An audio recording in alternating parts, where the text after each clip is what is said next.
नमो नमः मित्रों, संस्कृत जीवन में आप सभी का स्वागत है। हम लोग अपनी टीजीटी स्पेशल जो हमारी संस्कृत की कक्षा है, जिसमें हम लोग संस्कृत व्याकरण प्रवेशिका बाबूराम सक्सेना के अनुसार जो कार्य प्रकरण है का अध्ययन कर रहे हैं।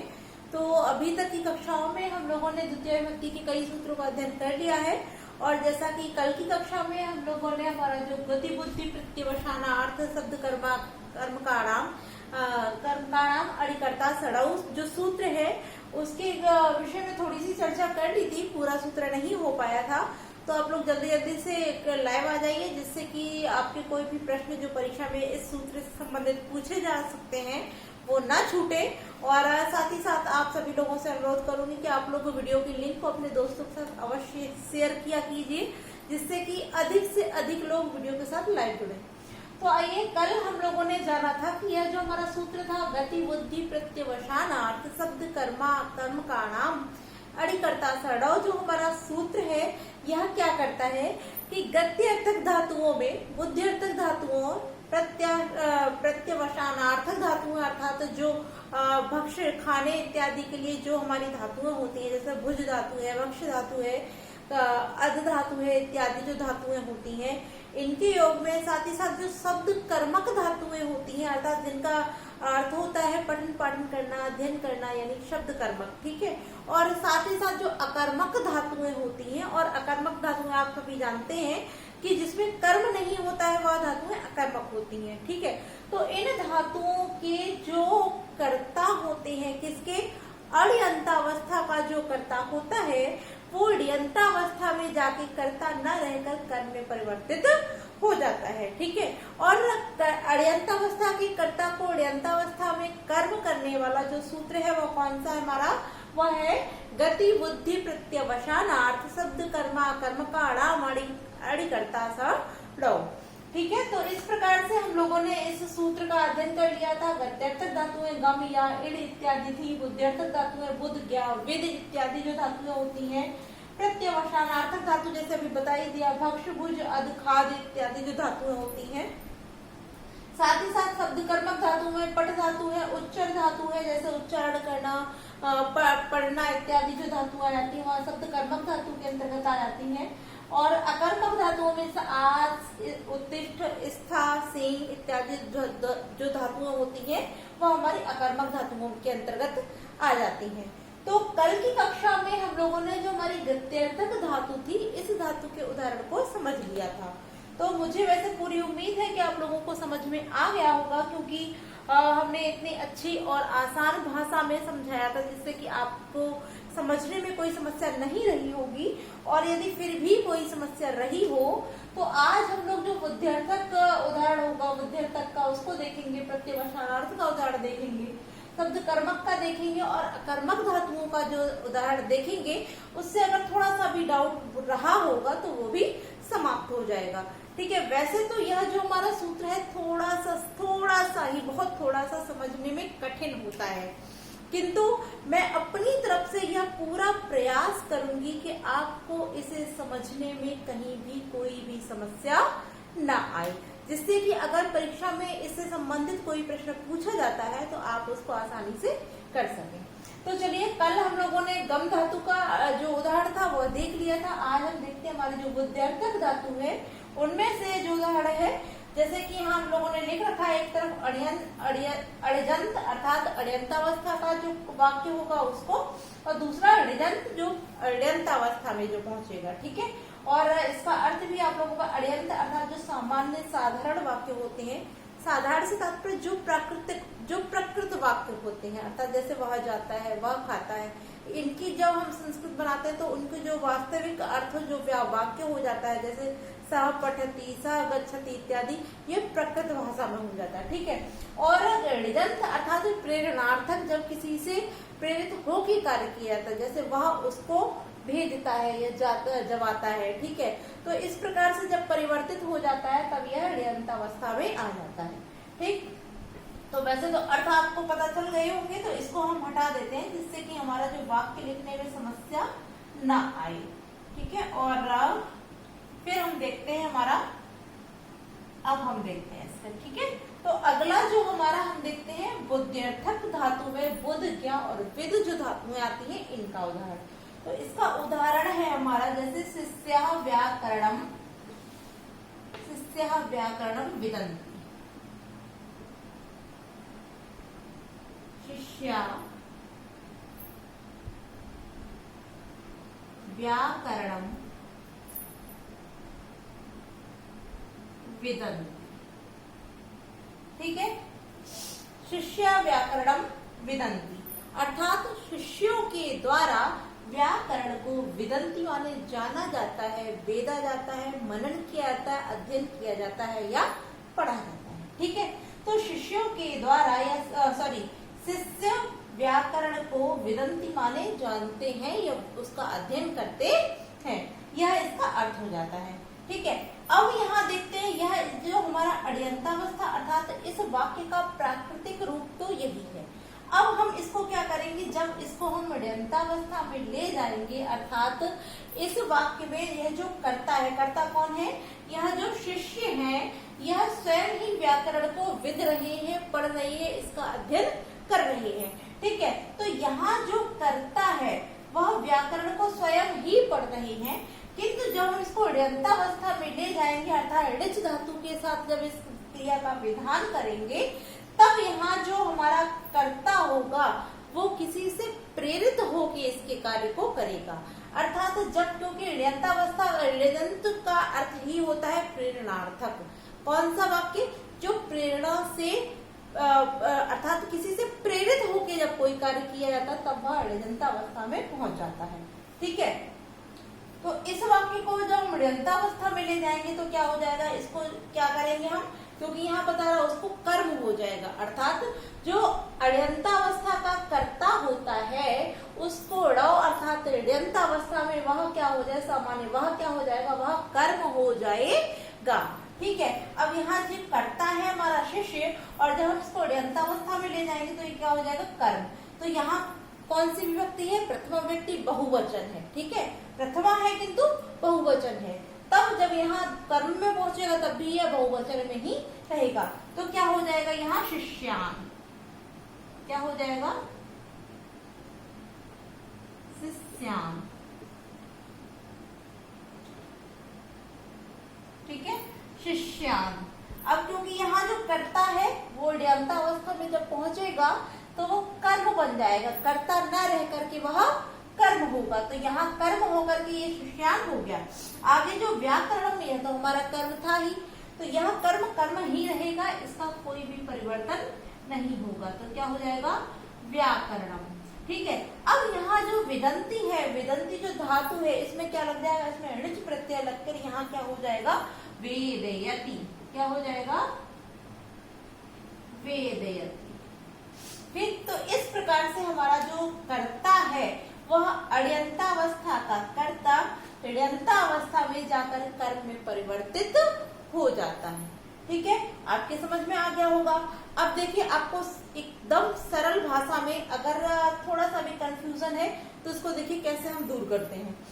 इस वाक्य अर्थात यहाँ जो कर्ता था वो यहाँ कर्म बना, तो कर्म कैसे बन जाएगा, कर्म तो बन गया क्योंकि यह विद धातु आ गई, बुद्ध्यर्थक धातु है, और यह जो हमारा सूत्र है यह कहता है कि इन पांचों प्रकार की धातुओं का जो अड्यंतावस्था का कर्ता होगा वो अड्यंतावस्था में कर्म हो जाएगा। ठीक है, अब आपने यह तो जान लिया कि यह अड्यंतावस्था का कर्ता अड्यंतावस्था में कर्म हो गया, किंतु अब जब आप इसको आसानी से समझना चाहे तो इसके लिए आप क्या करेंगे, यहाँ एक शब्द जोड़ दीजिए, आपका सारा कंफ्यूजन, सारी समस्या समाप्त हो जाएगी। ठीक है, क्या जोड़ देते हैं हम यहाँ जोड़ देंगे गुरु।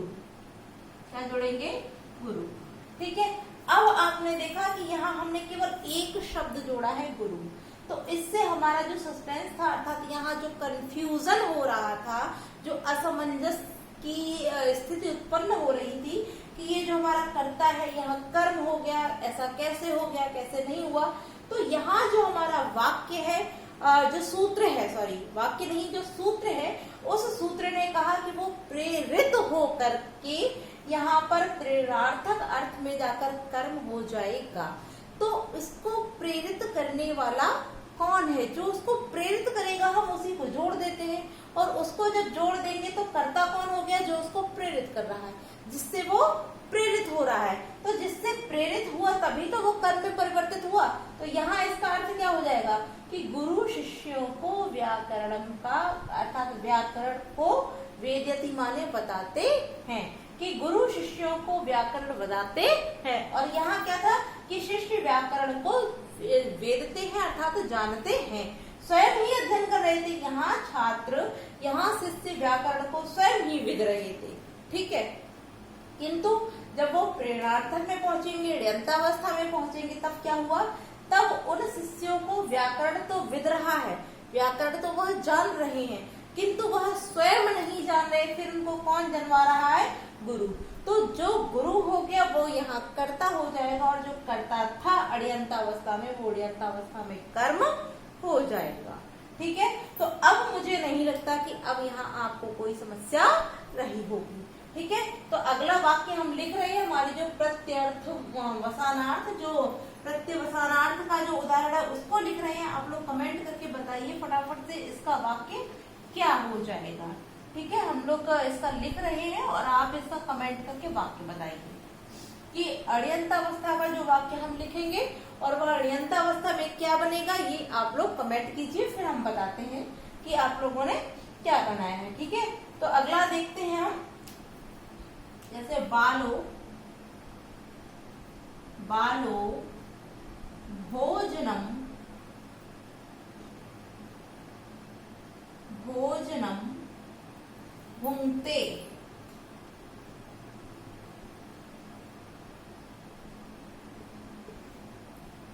बालो भोजनम भुंक्ते, ठीक है।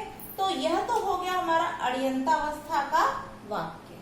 अर्थात अब यहाँ आप देखिए, सबसे पहले हमारा जो जो सूत्र कहता है, क्या कहता है कि कर्ता कर्म में परिवर्तित होगा, कब, जब अण्यंतावस्था से उसको अण्यंतावस्था में ले जाएंगे तब, ठीक है। तो यहाँ कर्ता कौन है, यह तो हमारा कर्म है, भोजन जो है वो क्या है, कर्म है। बालो भोजनम भुंक्ते अर्थात तो बालक भोजन को खाता है, ठीक है। तो यहाँ जो भोजन है, भोजन को खाता है, यह तो कर्म है।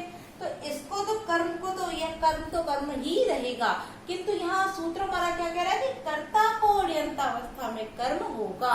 तो आप लोग फटाफट से कमेंट कीजिए कि इसका जो वाक्य है वो क्या हो जाएगा। और यहाँ हम बता देते हैं कि यहाँ जो बालो है अर्थात जो बालक है वही क्या है, वही करता है। तो आप लोग भी लिख के फटाफट से कमेंट कीजिए। और चलिए हम लिखते हैं इसका वाक्य जो हो जाएगा। तो बालो करता है, कर्ता अण्यंतावस्था में क्या हो जाएगा, कर्म हो जाएगा। तो क्या हो जाएगा यहाँ, बालम बालम। भोजन कर्म है, वो वैसा का वैसा ही रहेगा, तो क्या हो जाएगा, भोजनम। और जो यहाँ भुंक्ते था, ये इसमें ऋच प्रत्यय लग करके यहाँ जो क्रिया हो जाएगी वो क्या हो जाएगी, भोजयति भोजयति, ठीक है। तो इस प्रकार से यहाँ हमारा वाक्य बन जाता है बालम भोजनम भोजयति। फिर से कंफ्यूजन को समाप्त करने के लिए एक शब्द हम यहाँ जोड़ देते हैं, वह क्या हो जाएगा हमारा, माता। क्या हो गया यहाँ पर कि माता बालक को भोजन खिलाती है। यहाँ क्या था कि बालक भोजन खाता है, यहाँ बालक स्वयं ही भोजन खा रहा था। जब हम उसको अण्यंतावस्था में ले जाएंगे तो बालक स्वयं नहीं खाएगा, किसी से प्रेरित होकर के खाएगा, अर्थात माता के द्वारा खिलाए जाने पर खाएगा। और जब माता के खिलाए जाने पर वह खाएगा तो वहाँ वह माता से प्रेरित होते हुए तो अर्थात माता से प्रेरित होके खाएगा। तो क्या हो जाएगा कि माता बालक को भोजन खिलाती है, ठीक है। तो हमारा यहाँ पर 3 अर्थों में हम लोगों ने देख लिया, प्रत्यर्थक धातु में देख लिया, बुद्ध्यर्थक देख लिया, उसके बाद में प्रत्यवसानार्थ देख लिया। आइए अब देखते हैं हमारा जो शब्द कर्मक का उदाहरण है उसका भी देख लेते हैं। जैसे छात्रा, छात्रा, वेदम, वेदम, अधीते, अधीयते।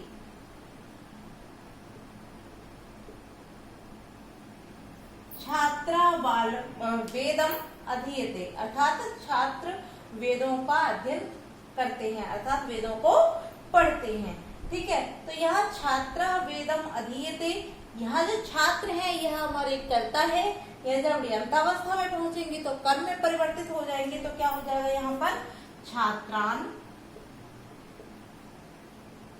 छात्रान, क्योंकि बहुवचन में है। यहाँ छात्रा आप देख रहे हैं प्रथमा बहुवचन में है, तो यहाँ जो कर्म में तो होंगे किंतु बहुवचन है तो बहुवचन रहेगा, एक वचन है तो एक वचन रहेगा। तो क्या हो जाएगा छात्रान वेदम, वेदम अध्यापयत, अध्यापयत। ठीक है। अब आप यहाँ देखिए कि यहाँ जो हमारी क्रिया है वो इस छात्रा के अनुसार लगी हुई। ठीक है, यहाँ छात्रा हमारा बहुवचन में है तो यहाँ क्रिया भी हमारी बहुवचन में है। किंतु आप यहाँ देख रहे होंगे कि यहाँ जब हमने कर्ता को कर्म में परिवर्तित किया तो हमारी क्रिया एक वचन में आ गई है। ठीक है, ये भी एक सोचने वाली बात है, तो इसको भी क्लियर करते चलते हैं। जिस प्रकार से यहाँ जो छात्र बहुवचन में थे, क्योंकि यहाँ छात्र ही कर्ता थे और जब छात्र कर्ता थे तो कर्ता के अनुसार ही क्रिया सदैव होती है। ठीक है, किंतु जब यहाँ हमने कर्ता को कर्म में परिवर्तित किया और कर्ता किसी अन्य से प्रेरित हुआ तो यह जो कर्ता थे ये तो यहाँ कर्म बन गए, कर्म बन गए तो यहाँ क्रिया एक वचन में आ गई। अब एक वचन में क्यों आई? क्योंकि यहाँ जो जिससे यह छात्र प्रेरित हो रहे हैं उसके अनुसार यहाँ पर यहाँ क्रिया निर्धारित हो जाएगी। तो यहाँ क्या हो जाएगा, हम लगा देते हैं जैसे उपाध्यायात,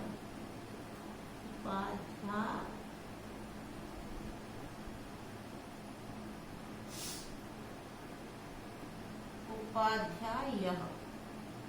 ठीक है, कि जैसे उपाध्याय से छात्र वेद को पढ़ते हैं। ठीक, यहाँ क्या था कि छात्र वेद पढ़ते हैं, छात्र वेद पढ़ते हैं, तो बहुत सारे छात्र थे वेदों का अध्ययन कर रहे थे, किंतु यहाँ छात्र उपाध्याय से वेद को पढ़ते हैं तो क्या हो जाएगा फिर उपाध्याय छात्रों को वेद पढ़ाते हैं। तो यहाँ कर्ता हमारा बदल गया, अर्थात जो कर्ता अड्यंतावस्था का जो कर्ता था वो अड्यंतावस्था में कर्म हो गया और यह छात्र जो वेदों का अध्ययन कर रहे थे, स्वतः कर रहे थे, वो स्वतः ना करके अब उपाध्याय के माध्यम से कर रहे हैं, अर्थात उपाध्याय से प्रेरित होकर के इन वेदों का अध्ययन कर रहे हैं। ठीक है, तो इस प्रकार से हमारा यह शब्दार्थक भी शब्द कर्मक भी कंप्लीट हुआ। आगे बढ़ते हैं, अब इसको चलिए साफ कर देते हैं क्योंकि यहाँ जगह भी नहीं रही है, तो इसको हटा देते हैं और आगे देखते हैं। हमारा जो अंतिम उदाहरण है वह जैसे शिशुः सेते, शिशुः शेते। ठीक है, क्या अर्थ हो गया कि शिशु सोता है, बच्चा सोता है। ठीक है, अब यहाँ कर्ता कौन है? जो बच्चा है वह करता है और यहाँ क्रिया क्या हो गई? शेते, तो ये कौन सी क्रिया हो गई? अकर्मक। ठीक है, क्योंकि यहाँ कोई कर्म नहीं है, तो अकर्मक धातुएं जो हैं उनके कर्ता को भी अड्यंतावस्था का कर्ता भी अड्यंतावस्था में कर्म हो जाएगा। ठीक है, तो यहाँ जो शिशु है वो अड्यंतावस्था में जब पहुंचेगा तो क्या हो जाएगा? कर्म हो जाएगा, तो क्या हो जाएगा? शिशुम। क्या हो जाएगा? शिशुम। ठीक, अब सोता है शेते, तो क्या हो जाएगा? शास्यति, शास्यति। ठीक, किंतु कैसे? पुनः एक शब्द माता, माता शिशुम शास्यति। जो शिशु सोता था, जो स्वयं ही अपनी क्रिया को कर रहा था, जो शिशु अपने आप सो रहा था, अब अड्यंतावस्था में वो माता के द्वारा सुलाया जा रहा है, अर्थात माता शिशुम शास्यति, माता शिशु को सुलाती है। ठीक है, तो इस प्रकार से हमारा जो सूत्र है गति बुद्धि प्रत्यवसानार्थ शब्द कर्मा अकर्मकाणाम अड़िकर्ता सा ड़ो, वह कहता है कि गत्यर्थक धातुएं हो, बुद्ध्यर्थक धातुएं हो, प्रत्यवसानार्थक धातु हो, शब्द कर्मक धातु हो या फिर अकर्मक धातु हो, इनके अड्यंतावस्था के कर्ता को अड्यंतावस्था अर्थात सामान्य वाक्य, साधारण वाक्य या प्रकृत वाक्य के कर्ता को अड्यंतावस्था में तात्पर्य प्रेरणार्थक अवस्था में कर्म हो जाता है। ठीक है, तो अब आप लोगों का यह जो हमारा सूत्र है यह क्लियर हो गया होगा, इससे संबंधित अब किसी को कोई समस्या नहीं रही होगी। और आप लोग कमेंट करके अवश्य बताइए कि आप लोगों को अच्छे से समझ में आया है या नहीं आया है, क्योंकि मैंने अपनी तरफ से पूरी कोशिश की है आप लोगों को सरल से सरल भाषा में सिखाने की, समझाने की, जिससे कि आपको कोई समस्या ना रहे। हालांकि आप लोगों ने देखा होगा कि यहाँ जो हमारी क्रिया अण्यंतावस्था में कर्ता के अनुसार बहुवचन में होती थी, वह अण्यंतावस्था में एक वचन में हो जाती थी। उसका कारण क्या था यह भी मैंने क्लियर किया, आप लोगों ने बहुत सारी जगह देखा होगा, किंतु इतने क्लियरली किसी ने नहीं बताया होगा, और बताया हो तो बहुत अच्छी बात है, और नहीं भी बताया होगा तो हमारे चैनल के माध्यम से आप सभी का क्लियर होता जा रहा है। तो आप लोग अपनी तरफ से भी थोड़ी सी कोशिश कीजिए कि अधिक से अधिक संख्या में लाइव आया कीजिए। साथ ही साथ आपके जो भी मित्र हैं जो टीजीटी, पीजीटी, एलटी की तैयारी करते हैं, साथ ही साथ टेट, सुपर टेट की तैयारी करने वाले हैं, आप उन सभी मित्रों को हमारे चैनल के साथ जोड़िए, अधिक से अधिक चैनल को सब्सक्राइब करवाइए, और साथ ही साथ शाम 8:30 बजे जो हमारी प्रतिदिन लाइव कक्षा रहती है सोमवार से शनिवार तक, आप लोग लाइव अवश्य ही उपस्थित रहा कीजिए, क्योंकि मैंने पहले भी कई बार बोला, आज पुनः कहती हूँ कि जितनी ही अधिक से अधिक संख्या लाइव की होती है मुझे उतना ही उत्साह मिलता है, और मैं और अधिक प्रयास करती हूँ आप सभी के लिए सरल से सरल भाषा में अधिक से अधिक और जो परीक्षा में पूछे जा सके ऐसे प्रश्नों को प्रस्तुत करने की। तो आप लोग अपना कार्य कीजिए, मैं अपना कर रही हूँ, तो आप लोग इतना तो कर ही सकते हैं। साथ ही साथ यदि आप सभी को वीडियो अच्छी लगती है तो वीडियो को लाइक अवश्य किया कीजिए, और आपके जो भी सुझाव हुआ करें उनको कमेंट करके अवश्य बताएं। तो चलिए अब आगे बढ़ते हैं। हालांकि सूत्र हमारा कंप्लीट हो गया है, किंतु इसके बारे में कुछ एक दो बिंदुएं भी हैं, उनको भी पहले क्लियर करते चलते हैं, तब हम आगे बढ़ेंगे अगले सूत्र की ओर। अब जैसे कि बात आती है कि इस सूत्र को पाणिनि महोदय ने अलग से ही क्यों कहा।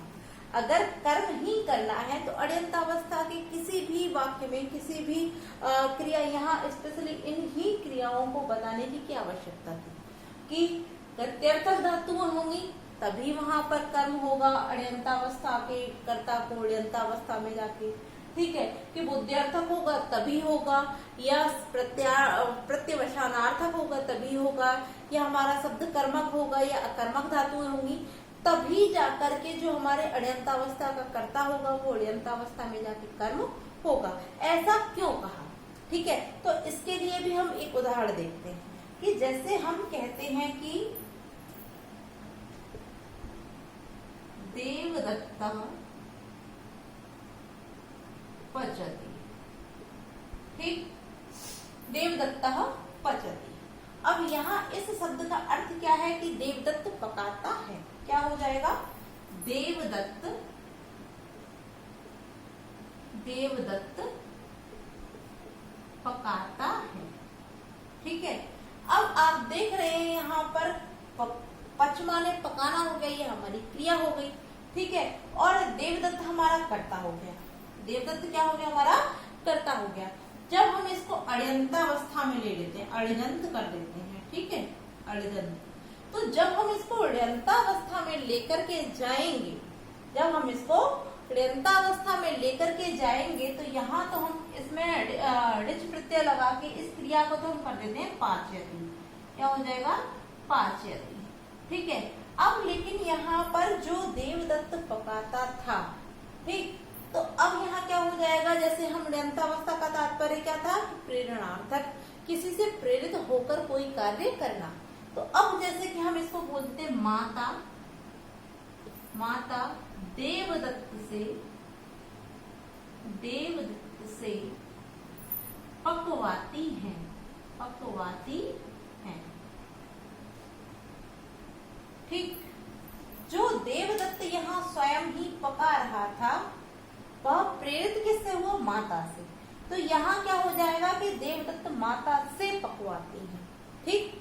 अब यहाँ आप देखिए कि यहाँ जब हम इस वाक्य के अनुसार इसके भाव को लगाएंगे तो क्या हो जाएगा, माता का तो हमने माता लिख दिया, ठीक। अब यहाँ क्या है, देवदत्त से, देवदत्त से, तो यहाँ क्या हो जाएगा, यहाँ हो जाएगा हमारा देवदत्तेन, क्या हो गया, देवदत्तेन। तो अब हम इस वाक्य को, यदि यहाँ जो धातु है पच धातु है, इस पच धातु के अनुसार जब इसको अण्यंतावस्था में परिवर्तित करेंगे तो हमने इसमें धातु में तो ऋच प्रत्यय लगा के इसको पाच्यति कर दिया, किंतु यहाँ जो कर्ता था वो इस ण्यंतावस्था में पहुंच के कर्म नहीं हो पाया। क्या नहीं हो पाया? कर्म नहीं हो पाया। इसीलिए यहाँ पर हमारे पाणिनि महोदय ने स्पेशली कुछ ही धातुओं को बोला है कि इन धातुओं में ही अण्यंतावस्था के कर्ता को अण्यंतावस्था में कर्म हो जाएगा। जैसे कि हम लोगों ने हमारा दूसरा जो उदाहरण आज की कक्षा में जो उदाहरण देखा था वह था कि शिष्य व्याकरणम विदन्ति, शिष्यः व्याकरणम विदन्ति, अर्थात शिष्य व्याकरण को विदते हैं, पढ़ते हैं। ठीक है। और फिर उसका जब हम ण्यंतावस्था में परिवर्तित किया तो क्या हुआ कि गुरु शिष्यों को व्याकरण विदन्ति, अर्थात वेदयति सॉरी, कि गुरु शिष्यों को व्याकरण विदाते हैं, अर्थात जनाते हैं, पढ़ाते हैं। ठीक है। तो गुरु शिष्यों को व्याकरण पढ़ाते हैं, तब जाकर वहां कर्म हो रहा था। किंतु यहाँ जब देवदत्त माता से प्रेरित हुआ तो क्या हो गया कि माता देवदत्त को पकवाती है, नहीं, देवदत्त को पकवाती है, गलत हो जाएगा। ठीक है। तो क्या हुआ कि माता देवदत्त से पकवाती है, तो यहाँ जो हमारा देवदत्त कर्म नहीं हो पाया, इसीलिए इस वाक्य को पाणिनि महोदय ने अलग से बोला, इस सूत्र को अलग से बोला कि यहाँ जो गत्यर्थक धातु होंगी, बुद्ध्यर्थक होंगी, प्रत्यवसानार्थ होंगी, शब्दकर्मक होंगी, अकर्मक, इन्हीं के अण्यंतावस्था के कर्ता को अण्यंतावस्था में कर्म होगा, ना कि सभी धातुओं के। अगर सभी धातुओं के हो जाता तो उनको अलग से इस वाक्य को बोलने की आवश्यकता ही नहीं होती। ठीक है। तो आपकी समझ में आ गया होगा ये वाला पॉइंट। ठीक। अब एक शब्द, एक पॉइंट हमारा इसमें और आ जाता है कि अगर हम बात करते हैं यहाँ अण्यंतावस्था और ण्यंतावस्था, यहाँ दो चीजें और बोली गई हैं। क्या बोली गई है? यहाँ पहले बोला अण, क्या बोला है यहाँ? अण। ठीक, अण्यंतावस्था, और आगे बोला है ण, ण अर्थात ण्यंतावस्था, ण्यंतावस्था। ठीक है। यहाँ ऐसा ही क्यों बोला गया है? जब यहाँ कहने का तात्पर्य है कि जो अण्यंतावस्था का कर्ता होगा वही ण्यंतावस्था में जाके कर्म होगा। ऐसा नहीं हो सकता है कि ण्यंतावस्था का कर्ता ण्यंतावस्था में ही जाकर ण्यंतावस्था में जाकर के कर्म हो जाए। ठीक है। तो यहाँ इसीलिए बोला गया है कि अण्यंतावस्था का कर्ता ही ण्यंतावस्था में जाके कर्म होगा, ना कि ण्यंतावस्था का कर्ता अगर हम उसको ण्यंतावस्था में पुनः करेंगे तो वो कर्म हो जाए। अब इसके लिए भी चलिए एक उदाहरण देख लेते हैं। जैसे कि हम बात करते हैं, हमारे साथ आपकी पुस्तक में दिया गया होगा, जैसे देवदत्तः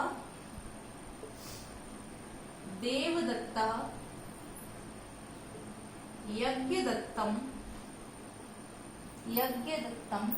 गमयति। देवदत्तः यज्ञदत्तं गमयति। अब यह जो वाक्य है यह पहले से ही क्या है? पहले से ही ण्यंतावस्था का वाक्य है, अर्थात ऋजंत वाक्य है। कैसे कि देवदत्त यज्ञदत्त को जब वाता है, अर्थात जो यज्ञदत्त गच्छति था, ठीक, यज्ञदत्त जो गच्छति था, यज्ञदत्त जो स्वयं ही जा रहा था, वो यहाँ पर देवदत्त से प्रेरित होकर के यहाँ जा रहा है। ठीक। तो यह जो हमारा वाक्य है ये कैसा वाक्य है? ये ण्यंतावस्था का ही वाक्य है। अब जब हम इस ण्यंतावस्था के वाक्य को पुनः ण्यंतावस्था में ही परिवर्तित करेंगे तब क्या हो जाएगा? चलिए इसको भी देख लेते हैं। तो यहाँ ण्यंतावस्था का जो कर्ता, अर्थात अण्यंतावस्था का जो कर्ता था वह तो कौन था? यज्ञदत्त। वह ण्यंतावस्था में आकर तो क्या हो गया? कर्म हो जाता है। ठीक। अब यहाँ ण्यंतावस्था का कर्ता कौन सा हो जाएगा? यह देवदत्त। अब यह देवदत्त जो है वो ण्यंतावस्था में, अर्थात ण्यंतावस्था का कर्ता पुनः ण्यंतावस्था में किस अवस्था में पहुंचेगा? चलिए उसको देखते हैं। इस वाक्य का अर्थ हो गया कि देवदत्त यज्ञदत्त को भेजता है या जवाता है। ठीक। अब यहाँ क्या हो जाएगा? इसके लिए जैसे हम कोई भी अन्य नाम लिख देते हैं, विष्णुदत्त लिख लेते हैं। हमारा यहाँ लिखा हुआ भी है विष्णुदत्त। ठीक है, विष्णुदत्त। अब देखिए इसका हम पहले हिंदी लिखते हैं यहाँ पर कि विष्णुदत्त देवदत्त से यज्ञदत्त को भेजता है या जवाता है, आप कुछ भी कर लीजिए, ठीक है। इसको भेजता है या जवाता है, कुछ भी कर लीजिए। चलिए अब यहाँ देखते हैं कि यहाँ जब हम इसको वाक्य को करते हैं तो यहाँ विष्णुदत्त तो हमारा कर्ता हो गया, ठीक। अब जब यहाँ जो कर्ता था वह देवदत्त से, क्या हो जाएगा, देवदत्त से, तो यहाँ हो जाएगा हमारा देवदत्तेन, क्या हो गया, देवदत्तेन, और आगे यज्ञदत्त, यज्ञदत्तम, फिर गमयति, ठीक। अब आप देखिए कि यहाँ जो हमारा अण्यन्तावस्था का कर्ता कौन था, यह जो यज्ञदत्त था यह अण्यन्तावस्था का कर्ता था, जो कि अण्यन्तावस्था में आकर कर्म हो गया। तो अण्यन्तावस्था अर्थात यह जो हमारा वाक्य है ये पहले से ही कैसा है, अण्यन्तावस्था का है। अब अण्यन्तावस्था के वाक्य को जब हम अण्यन्तावस्था में परिवर्तित करेंगे तो अण्यन्तावस्था का जो कर्ता है वो कर्म ना होकर के क्या हो जाएगा, वो करण हो जाएगा, अर्थात अनुक्त कर्ता होगा, और अनुक्त कर्ता होकर वहां तृतीया हो जाती है, ना कि द्वितीया होती है, अर्थात वहां कर्म ना होकर के क्या हो जाता है, करण हो जाता है। इसीलिए इस सूत्र में कहा गया है कि अण्यन्तावस्था के कर्ता को ही अण्यन्तावस्था में कर्म होगा, ना कि अण्यन्तावस्था के कर्ता को अण्यन्तावस्था में कर्म, ठीक है। तो यहाँ 2 पॉइंट थे, आप लोगों को समझ में आ गए होंगे कि यह जो धातुएं पता ही है, इन्हीं धातुओं के अण्यन्तावस्था के कर्ता को अण्यन्तावस्था में कर्म होगा, इनके अतिरिक्त अन्य किसी के नहीं। दूसरी बात कि अण्यन्तावस्था के कर्ता को ही अण्यन्तावस्था में कर्म होगा, ना कि अण्यन्तावस्था के कर्ता को अण्यन्तावस्था में कर्म, ठीक है। तो अण्यन्तावस्था का कर्ता अण्यन्तावस्था में कर्म हो जाएगा, किंतु जब हम अण्यन्तावस्था के कर्ता को अण्यन्तावस्था में ही परिवर्तित करेंगे तो वो कर्म ना होकर के करण होगा। इसीलिए पाणिनि महोदय ने इस सूत्र को अलग से कहा है, ठीक है। तो आज के लिए चलिए इतना ही रखते हैं, कल हम लोग इसके आगे के जो अन्य सूत्र हैं उनको लेकर उपस्थित होंगे। आज की कक्षा आप सभी को कैसी लगी कमेंट करके अवश्य बताइएगा। साथ ही साथ मुझे पूरी उम्मीद है कि यह जो हमारा सूत्र है, जो कि द्वितीय विभक्ति का सबसे कठिन सूत्र माना जाता है, आप लोगों की समझ में अच्छे से आ गया होगा। तो आज के लिए इतना ही मित्रों, अगर वीडियो अच्छी लगी तो वीडियो को लाइक अवश्य कीजिए। धन्यवाद।